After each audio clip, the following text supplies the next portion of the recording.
Good morning to all. I am Dr.R.Banumathy, Associate Professor of Economics. I wish to give a lecture on break-even analysis. So let me give an introduction about what is break-even analysis. So it is an analysis about cost, revenue and sales of a firm, where it is a point where there is a no profit, no loss, and where the net income will be equal to zero.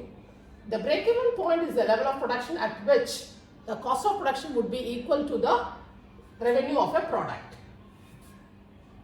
Determination of break-even analysis. So there are two methods to calculate BEP. BEP in terms of physical units method, BEP in terms of sales value method. When a firm produces single commodity, they adopt the physical units method to calculate the break-even analysis.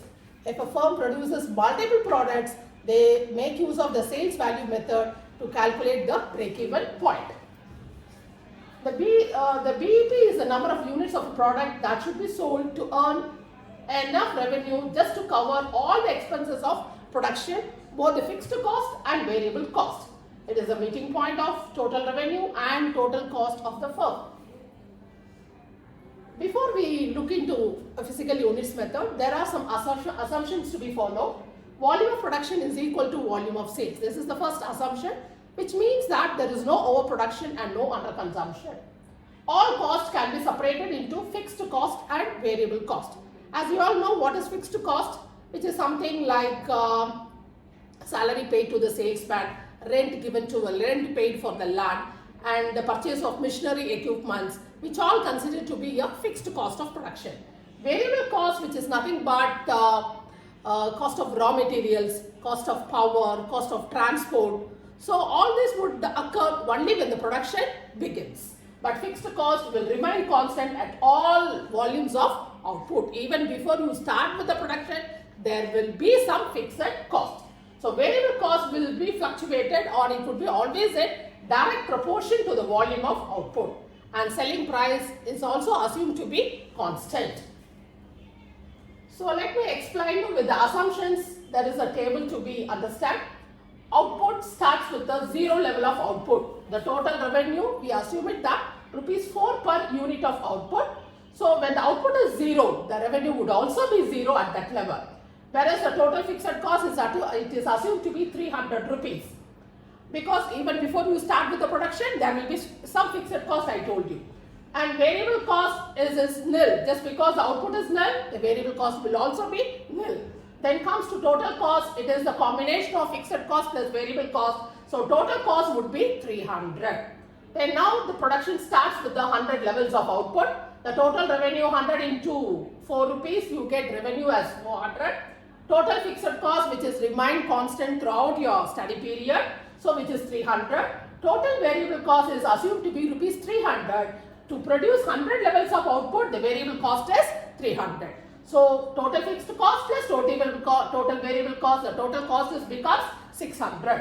Then comes to 200 levels of output. Multiply it with the price ₹4 per unit, it becomes 800 your total revenue. Fixed cost 300. Variable cost for 100 levels of output, it is 300. So when the output becomes 200, that variable cost would become double of 600. So adding both the fixed cost plus variable cost, your total cost would become 900. And by increasing your output from 200 to 300 levels of output, the revenue would become 1200. Fixed cost remain constant as 300. Variable cost will increase to 900. By adding both the fixed cost, variable cost, your total cost would become 1200. At this point of level of output of 300, your total revenue becomes equal to total cost. This is the break-even point. So before you attain the break-even point, there would be a loss zone. Okay, that means that when the revenue was zero, the total cost is 300. That means that 300 rupees is the loss. And when the output comes to 100, the revenue becomes 400, but your cost is 600. Means there 200 rupees loss. Then comes to 200 output, revenue becomes 800, but your total cost is 900. So there 100 rupees loss. Fine. So, but at the 300 levels of producing 300 levels of output, you find there would be a total revenue would become equal to total cost. So, which is considered to be a break-even point. beyond that level of output, you find there will be a profit zone. Say for example, when the output increases to 400, revenue becomes 1600, fixed cost 300, variable cost proportionately it increases from 900 to 1200. Your total cost becomes 1500. Fine. So here there is a 100 rupees profit, right? Then 500, the revenue becomes 2000, your total cost becomes 1800. So the thing is 200 rupees profit. Then when the output becomes to 600, you find there would be a 300 rupees would be the profit. So the making use of the table, you can draw a diagram to show that where the total revenue begins from origin. It rises upwards but starts with the origin. But total cost, which I have already told you all, this is a combination of, it is an addition of fixed cost plus variable cost. So it starts from 300 rupees. Y-axis measures only cost, revenue and price. X-axis measures the output, right? So here it starts from 300 and rising upwards. So break-even point at the 300 levels of output, it becomes 1200. That is a break-even point. So before you attain a break-even point, there will be a loss zone. Beyond that point, you find there will be a profit zone. This is what we have come across in the table. Fine. The next, you have got an alternative method. Under the physical units method itself, we have an alternative method. That is, by using a formula also, you can find the break-even point. So there is another method in terms of physical units method. By using a formula, here we use average cost and average revenue in the place of total cost and total revenue. The price should be sufficient to cover not only average variable cost, but also some portion of the fixed cost. So the price of the commodity, selling price of the commodity will not only cover only the variable cost, it also covers a small portion of the fixed cost. Right? So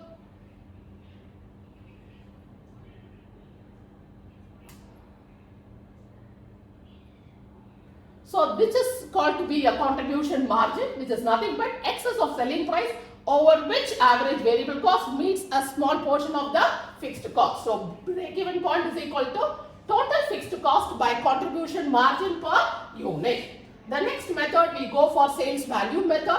So initially itself I told you there are two methods to calculate break-even. One is the physical units method. When a firm produces single commodity, they adopt the physical units method. When a firm produces multiple products, they go for the sales value method to calculate the break-even point. So the thing is, here also the principle of total contribution margin is made equal to the total fixed cost. So BEP is equal to total fixed cost by contribution ratio. The next comes uses of BEP. So what is the purpose of calculation of the BEP? So it helps in the determination of selling price, which will give the desired profit. It helps in the fixation of sales volume to cover a given return on the capital employed.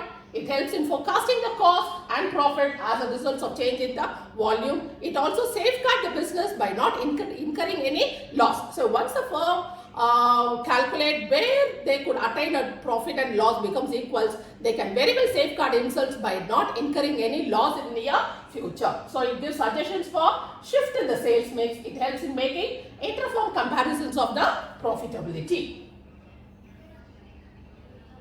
It also helps in determination of cost and revenue at various levels of output. It is an aid in management decision making. Example, make or buy or introduce any product in future. Forecasting a long-term planning and maintaining the profitability. It reveals the business strength and profit earning capacity of a concern without much difficulty and efforts. So now let's discuss about what are the limitations in the break-even analysis. So as we discussed earlier, some of the assumptions which were framed before we discuss about the physical units method, the assumptions were being criticized under the limitations of the break-even analysis. So which is based on the assumption that all costs and expenses can be clearly separated into fixed and variable costs. But in practice, it may not be possible to achieve a clear-cut divisions between the fixed or variable cost. And it assumes that fixed costs remain constant at all levels of activity. But in practical, it is not possible. There are chances for even fixed costs to get changes. And then it assumes that variable costs vary proportionately with the volume of output. As output increases, the variable cost also increases proportionately. Sometimes it may be more than or equal. So you cannot say in practically it will be always proportionately changes with the volume of output. Even that point has been criticized under the limitations. Then the assumption that selling price remains unchanged, which gives a straight revenue line, which may not be true in practical. So selling price of a product depends on certain factors like market demand, supply, competition, etc., etc. So all those factors may be ignored under this analysis. So that particular point has been criticized here under limitations. And finally, the assumption that only one product is produced or that a product mix will remain unchanged is difficult to find in the practice. So this is what I wanted to explain to you all regarding the break-even analysis. Thank you all.